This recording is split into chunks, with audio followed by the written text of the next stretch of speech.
ఎన్నికల్లో మళ్ళీ జగన్మోహన్ రెడ్డి గారు అధికారంలోకి వస్తారంటారా? రాడు. ఎందుకని? కాగా చెప్తున్నాను, రాడు.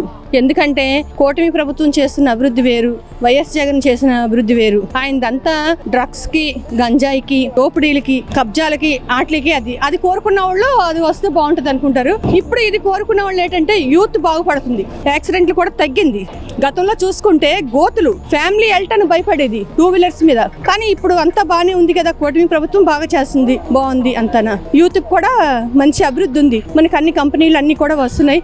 ఎక్కడో వెళ్ళి బతికే కన్నా పిల్లలు తల్లిదండ్రులు ఇక్కడ బాధపడే కన్నా ఇక్కడే ఉంటున్నారు, చక్కగా బాగుంటది. అది మరొక 20 ఏళ్ల వరకు చూసుకో అవసరం లేదు. కూటమి ప్రభుత్వం కలిసి ఉంటే మటుకు ఎక్సలెంట్. నాకు తెలిసి డౌటే, ఎందుకంటే ఇప్పుడు కావాల్సిందల్లా అభివృద్ధే కదా. అది వస్తే మెయిన్ ఎంప్లాయ్మెంట్స్ కావాలి. అందరూ చంద్రబాబు నాయుడు గారు ఉన్నారంటే ఆయన చేతిలో మనం ఇల్లు లాక్స్ పెట్టినట్టే, మరి జగన్ చేతిలో అంటే దొంగ చేతికి తాళాలు ఇచ్చినట్టు అనిపిస్తుంది, అంతే, ఇంకేం కాదు. వస్తే మాత్రం మన పేడ మన తినడమే, అంతకు మించింది మరేట్లేదు. ఎందుకంటే కూలి నుండి కోటి అందరికీ అరెస్ట్మెంట్, మరి ఇంకేముంది? ఎవరిని సక్రం బతకనివ్వడు. నీకు 100 ఎకరాలు ఉందంటే నీకు 20 ఎకరాలు ఇస్తానంటే అప్పుడు ఆడు లైవ్లోకి వెళ్తావు, నువ్వు లైన్లో ఉంటావు, లేకపోతే అంతే సంగతి.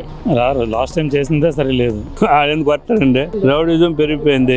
అప్పుడు ఎవడు భూమి ఆడు కాదు అనేసి అన్నట్టు స్టేజ్కి వచ్చారు. ఇంకా రెండోసారి ఏమో అతను ఫోటో వేసుకొని ఇప్పుడు మాట్లాడితే తొంతనంటారు. అందుకోసం ఈ ప్రభుత్వం వచ్చింది, అన్ని విధాలు బాగుంది, అందరికీ బాగుంది. అన్ని కావాలంటే అరేంజ్ చేయగలరు. అన్ని బొక్కలు పెట్టి సేరిపోయారు వాళ్ళు. అన్ని కవర్ చేసి ఇవన్నీ మళ్ళీ నీళ్ళు కావాలి, ఇవి కావాలి అన్ని మనకి ఇస్తున్నారంటే కేంద్రంలో ఆడు వీళ్ళు ఉండబట్టి మనకు అన్ని విధాలు బాగుంది.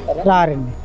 ఎందుకంటే చంద్రబాబు నాయుడు గారు, పవన్ కళ్యాణ్ గారు నాయకత్వం ఉంటేనే మన రాష్ట్రం బాగుపడుతుంది. యువకులకు ఉద్యోగాలు కూడా వస్తాయి. మన రాష్ట్రం బాగుపడాలంటే మళ్ళీ చంద్రబాబు కూడా రావాలి. చంద్రబాబు నాయుడు గారు తప్పనిసరిగా వస్తారు. మళ్ళీ జగన్మోహన్ రెడ్డి గారు ఇంకా కల్లో కూడా రారు, సీఎం అవ్వలేరు. ఎందుకంటే ఆయన చేసిన అరచకాల వల్ల ఆయన 11 సీట్లకు వచ్చారు. ఎందుకంటే ఆయనకి వాళ్ళ నాన్నగారు మొఖం చూసి ఆయనకి ఒక ఛాన్స్ ఇచ్చారు ప్రజలు, దాన్ని సద్వినియోగం చేసుకోలేకపోయినారు అతను.